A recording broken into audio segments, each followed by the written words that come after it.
What up, Buckeye Nation? Welcome to the Buckeye Boys, where we talk college football with real fans. I'm going to try this again. Came on earlier to give an update, took that video down. We obviously know what's been going on signing day with all the drama and the Chris Henry recruitment, with him committing and then deciding he's not committing and coming out. Brian Hartline leaving, Legend Bay leaving the class, Jaquaden Guilford still undecided. So got things reeled in a little bit, got some announcements to make, some updates to give you guys on that. So obviously Brian Hartline out of the building.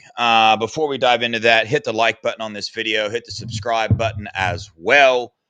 Super chats are up and running as well. If you guys feel like asking a question, make it a statement, get it put in there. But first, on the Brian Hartline situation, you're hearing a couple different things here. Buckeye fans feeling some type of way with the timing of this thing. Hey, did this need to be announced today?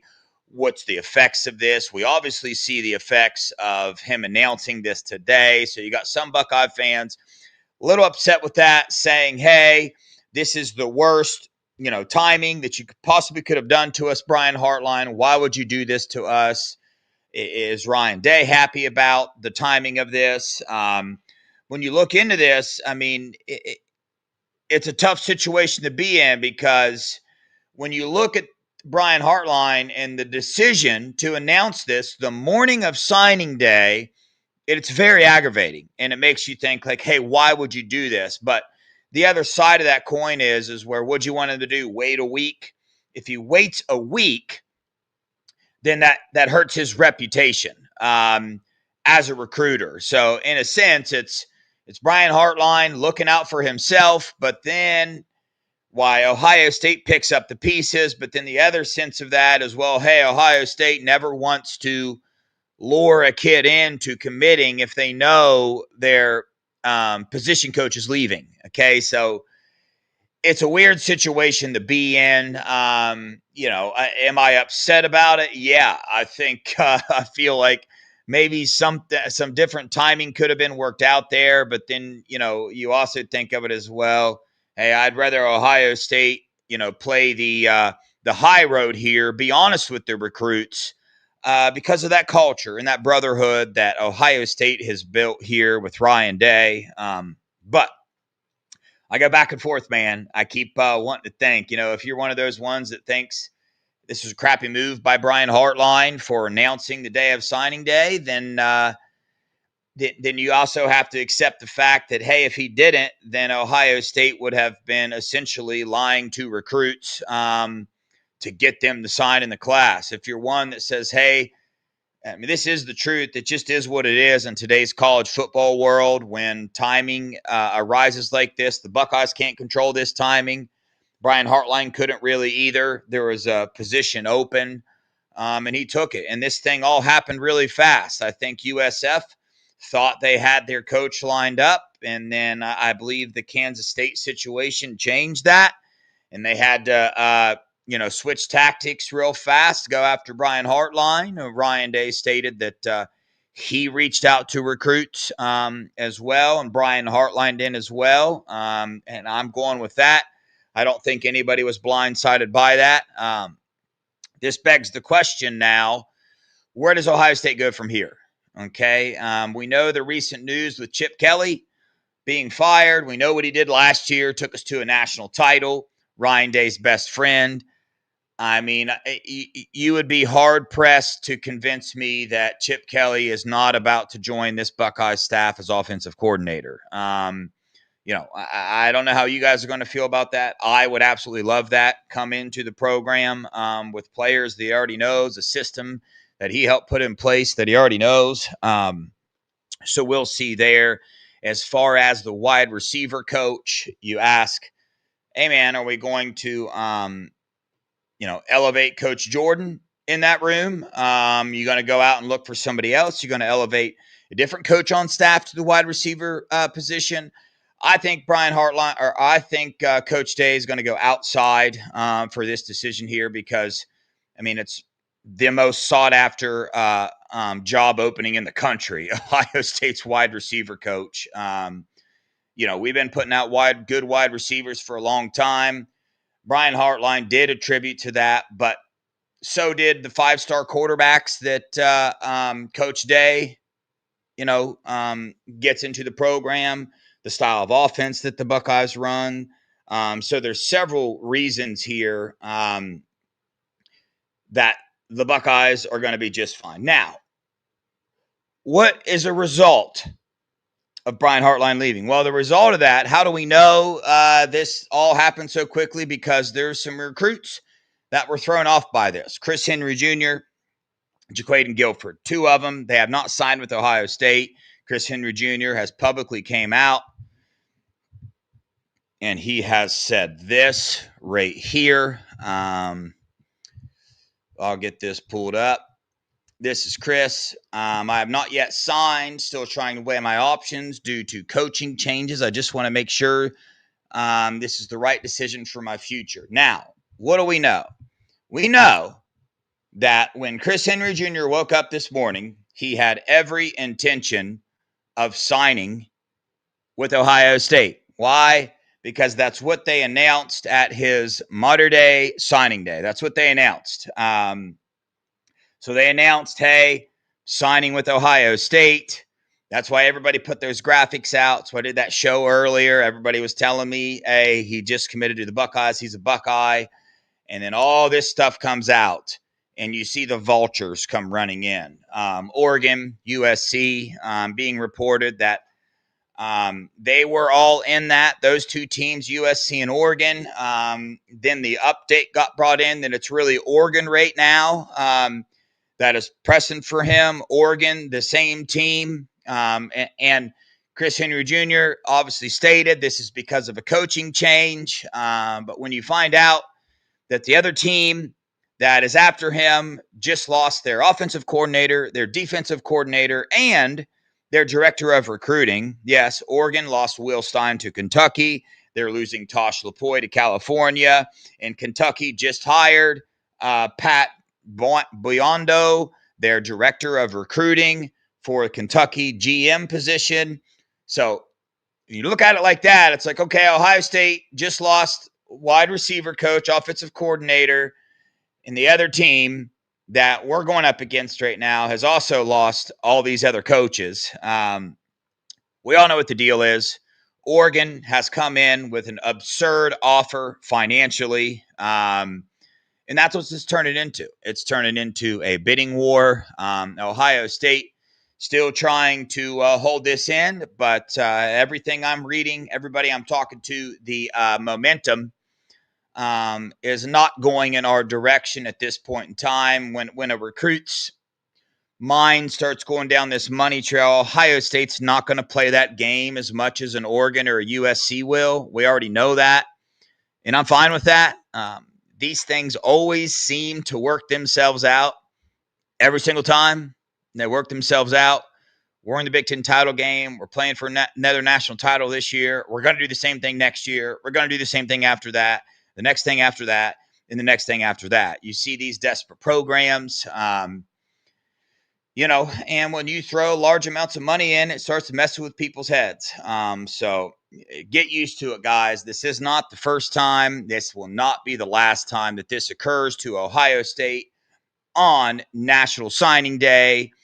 They choose to be different than most other teams in the country. And as a result of that, they look different when they're on the field. They act different when they're on the field. They act different outside of football. These kids, educationally, are different. They're number one. No shenanigans going on. You see the product that's put on the field this year. Ohio State has had recruits flip from them since this nil thing started that us Buckeye fans have flipped out over so many times. We lost Caden Dixon-Wyatt today.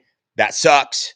We know why we lost him. That's why we lose all these recruits that we lose. The Caden Dixon-Wyatt thing is irrelevant from the Brian Hartline situation. That was occurring before this ever happened. But Chris Henry Jr., he is saying, is a direct result of coaching changes, but his other front runner is a school that has lost more coaches than the Buckeyes have just lost. So we'll see what happens there. either way, we're Ohio State. We're going to be fine. The only wide receivers we have in the class right now are Brock Boyd and Jaden Ricketts. Love both those players. They are not your Brock Boyd, I believe, can come in and make an impact on this team. But you would really like to sign a Chris Henry Jr. And the other one that is now up in the air as well is this gentleman. Maybe you guys can help me decipher this tweet that he put out, because I can't quite decipher it. Jaquaden Guilford came out. This is the tweet that he made. He said, "Never forget loyalty. Congratulations, coach," to the Brian Hartline going there. His trainer did an interview with, I think, one of the recruiting sites and said that LSU is pushing really, really strong right now. And teams are coming in with some really hot offers. So a lot to digest here. This Brian Hartline situation, super aggravating to me. Makes you, the timing of the whole thing is just like, what's going on here? But ultimately, Buckeye fans, we've been down this road before. We have lost recruits before. There's a reason we lose these recruits, okay? Right now, it's just kind of that perfect storm. It gives an avenue for people to say different things when we all really know what's going on here. But losing Brian Hartline was inevitable. It happened, and as a result of that, there'll be consequences of that. We are going to lose some recruits. We are going to lose some people because of that, but you got to trust in Coach Day. I mean, the Jim Knowles situation, lost Chip Kelly, and yet he has this team 12-0, playing in the Big Ten title game and all that. And last year, how many recruits did we lose that we were freaking out about? They all seem to work themselves out, and this one will be worked out as well. More recruiting news, Legend Bay. This one is interesting, guys, because this dude was all Buckeyes. I'm talking about this morning at his school for signing day, had a whole table, Buckeye gear, decked out in Buckeye gear, ready to sign. I was told he signed his LOI and sent it in, letter of intent to be a Buckeye, but because he's not over 18, he had to have his parents' signature on it as well. Well, it's being reported that the mom refused to sign it. The Buckeyes knew that the mom would kind of be a hurdle they would have to overcome. They felt like they overcame it, and all of a sudden, they didn't. He announces, "Hey, I'm going to make my decision December 5th," and then 30 minutes later, the dude commits to Tennessee. So you can read the tea leaves yourself there, but it's getting crazy, man. Recruiting is getting wild. It's getting crazy. And it just goes to show you how lucky we are as Buckeyes that we recruit the kind of people that we recruit that ultimately end up signing in this class. Because can you imagine if you have parents that want to be controlling and all this stuff, like at a team like this, the drama that would occur here? The Buckeyes tend to avoid those situations. I think there's some blessings in disguise in this situation, the Legend Bay situation. If what is being reported is true with his mom, that's wild. On other news, the Buckeye parents we have, guys, we are blessed, because when Chris Henry Jr. puts that out, shout out Juliet Pettijohn, Riley Pettijohn's mom. She comes back in with this, and this is the culture. This is the mentality of the players that we currently have on this roster. She said, "I remember feeling uneasy and worried for Riley when Coach Knowles left after last year's championship. Yet here we are, bigger and better. I have full confidence in whoever replaces Coach Hartline." That is the mentality we need to gather, Buckeye Nation, because that's just the truth. That's the truth of this situation. We're in the middle of about to play Indiana, the number 2 team in the nation. And I feel the same emotions you guys do from the timing of Hartline leaving to Chris Henry doing what he's doing to Jaquaden Guilford doing what he's doing. But the Block O in Ohio State is way bigger than any coach or any player. So that's just the truth. It's been proven over and over again. That's not an opinion. That's not scarlet glasses. That's not anything. That's just a fact. Ryan Day will get this thing figured out. If we don't sign Chris Henry Jr. or Jaquaden Guilford, I don't know what they'll do. The portal, the 27 signing class, whatever they do, they will work. It will work itself out. I could go on and on and on with examples. This year, the defensive line. Look at Tywone Malone. Like it, when you build a program like Ryan Day has, things always tend to work themselves out because he does it the right way. He does it the correct way. You see all these other teams around the nation building all these number one recruiting classes, doing everything else they're doing, yet they can't put it on the field. They can't seem to get that ultimate goal of a national title and success around their thing. And I mean, Oregon, for example, all these, I mean, they just buy recruits. That's what they do. It's not a secret.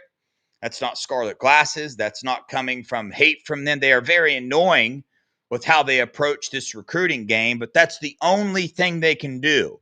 How do I know that? In the last century, Ohio State has put 17 wide receivers in the first 3 rounds of the NFL draft. Oregon has put 0. In the last century, Ohio State has put 9 wide receivers in the first round. Oregon has put 0. 0.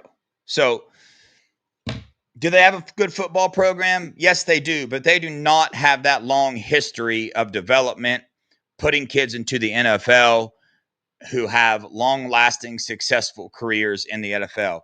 When compared to Ohio State, they're not comparable. It's not comparable. This is a newly found success for them. This newly found success is coming from buying recruits. Now, that's the only thing they got. So, I mean, you can't really hate on them. That's the only weapon and tool that they have to outgain or outdo programs like Ohio State and Georgia and Alabama. That's it. That's the only plus that they have compared to these other programs. That's not some guess. That's not. This is just the new era of college football.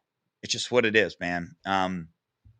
When money is thrown into equations, things can change, but we'll see. I am hoping if the Buckeyes can land one of Chris Henry Jr. or Jaquaden Guilford, I will be thrilled.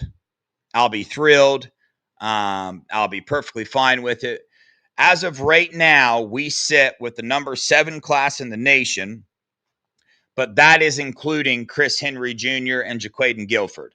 If we lose both of those recruits, I believe we will go down to below a top 10 recruiting class in the nation. And when you look at this, when you hear that, makes you want to freak out, makes you say it's unacceptable. We just won a national title.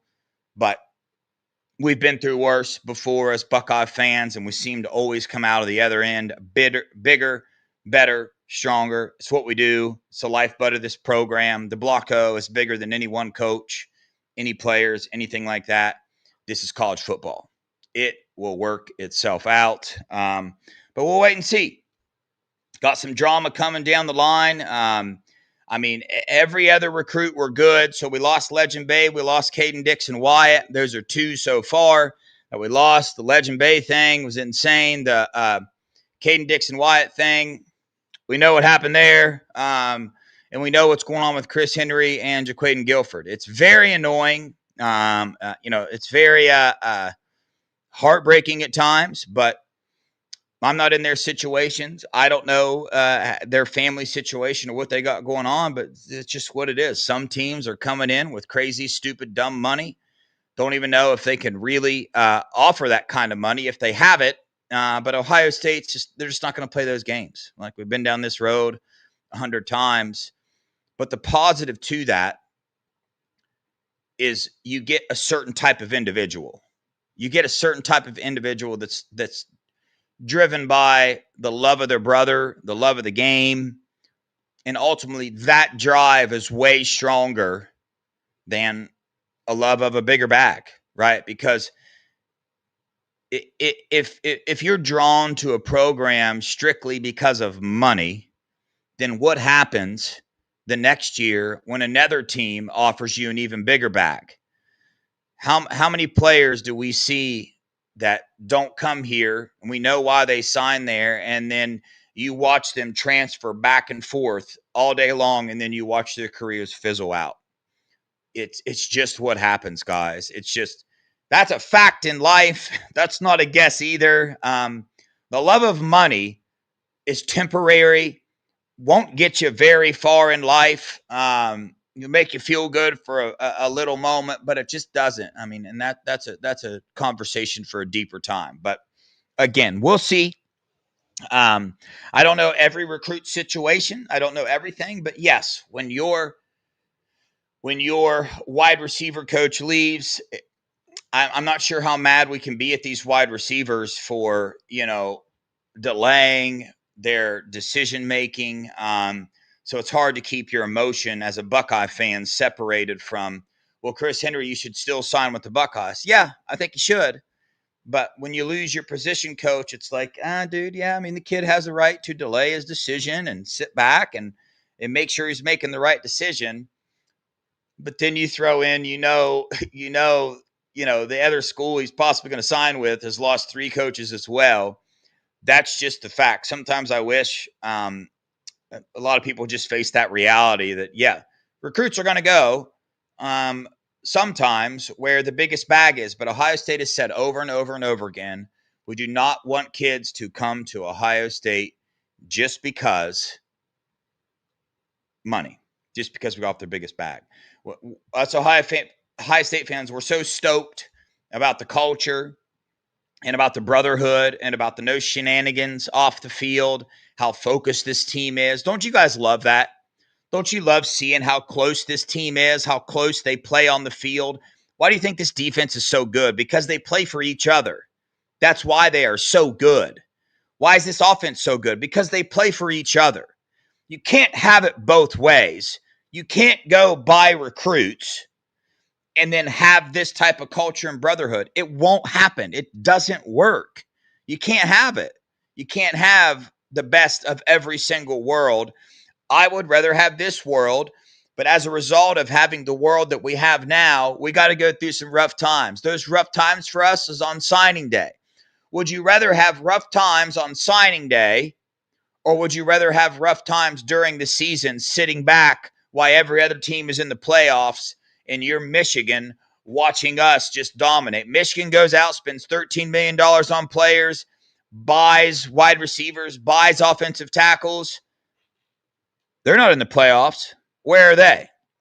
The Buckeyes get beat the past 3 or 4 years every day on signing day. They lose recruits to the bigger bag. They lose recruits at the last moment at teams coming in and scalping from us. Yet, Oregon did that to us. What happened to them in the Rose Bowl last year? They were sitting at home watching us win a national title. Where's Oregon this year? They're sitting at home while we're winning a Big Ten title.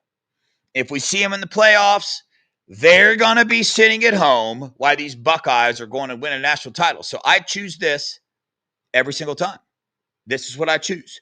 Jeremiah Smith chose the Buckeyes. We did not have the highest offer out there at all. Didn't have it out there. Chose here because they wanted to be developed. They love the brotherhood. They love the culture. They love the Block O, the history of Ohio State.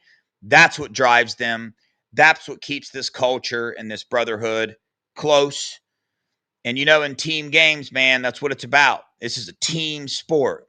And if you love your brother that's playing beside you, you're just going to have that extra connection there. So everything's going to be all right. This class is fire, guys. Very good class. We'll see how it ends on the wide receiver note. But when you lose the best wide receiver coach in the country the day of signing day, it makes me want to say a lot of different things about Brian Hartline right here. I'm going to be honest with you, it does. I don't have the inside scoop on exactly how it happened, but very aggravating, very frustrating. It feels like he kind of just shoved Ohio State under the rug, flipped you the double bird, and did all that. But I don't know all the details of the situation. Brian Hartline has been an amazing coach for us. He's been an absolute stud. He was a stud playing here, stud in the NFL, stud recruiter, stud coach. I always love Brian Hartline. Wish him the best. I hope he has a lot of success where he's going. But we'll see, guys. We'll see. Tonight on my Buckeye Boys channel, I will be breaking down Ohio State and Indiana position groups with Dalton Wasserman from PFF. So you are now watching me on my channel and the Scoop channel tonight at 8:10 over there on the Buckeye Boys channel. Me and Dalton are going to be doing a deep dive. So if you want to take a break from all this drama, all this signing day drama, shift your focus over to what this team's about to go up against, this Indiana team. Tune in tonight at 8:10 with me and Dalton. We're going to be going over each position group at the Buckeye Boys channel with a Z. Do me a favor, guys, on your way out. Actually, hold on. Dang. Mike Green, thanks for the $1.99. So no cap on the money. USC ain't bending the rules. 100%. Yes, they are, for sure. All that's gone out the window. All these caps and rules that were put in place, there's still no CSI. There's still no like ruling governing over this. So teams are going buck wild right now. Why do you think Oregon's coming in with the offers they are with Chris Henry Jr.? They're not approved nil deals. I promise you that. So yes, all this is out the window of this. All these rules that the whatever tried to put in place, they still haven't even came to an agreement on who's going to all these rules and all this stuff. It's all a joke. So it's kind of crazy right now. But yes, National Signing Day, we've got some shenanigans going on. And honestly, the NCAA is irrelevant, so teams don't really care. They'll go out, they get a 5-star receiver. If that means that they get a fine, they'll pay it, right? They're offering $3 million a year to a receiver. They'll pay a $100,000 fine for breaking a nil rule, even if they get it. Or they won't pay it and tell them to kick rocks. Who knows? But appreciate you guys. Tune in tonight. Me and Dalton Wasserman going to break down Indiana and Ohio State. Hit that like button on your way out. Hit the subscribe button as well.